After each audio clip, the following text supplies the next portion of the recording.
Hey guys, I'm back. I want to talk about, I can't seem to get off the subject of public adjusters, contractors, roofers, insurance adjusters, and the law.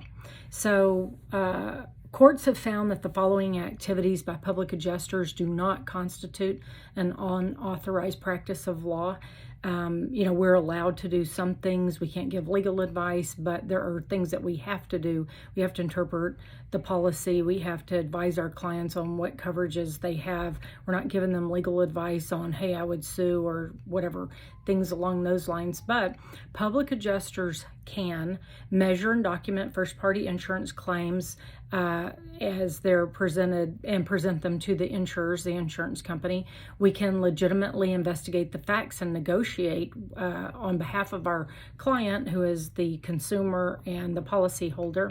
And we can advise claimants, our policyholder, on property damage valuations, because we as public adjusters in Texas, we are to prepare an estimate of damages, and we can't advise them if we don't even know what that number is, especially if we disagree with the insurance company. I mean, they may say $5, we think it's $50. We kind of have to prove it by line items.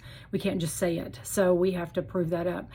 Statutes, common law, and codes of ethics for us, public adjusters, make it clear that the practice of public adjusting is very different than the practice of law, and that we should watch out, because it's a fine line. And especially as we take continuing education from attorneys, we tend to get very knowledgeable about a lot of things. And if you don't have legal experience, or someone said, hey, don't invoke appraisal, that's a function of an attorney, because you may be cheating them out of some other rights that they have, civil rights that they have for lawsuits.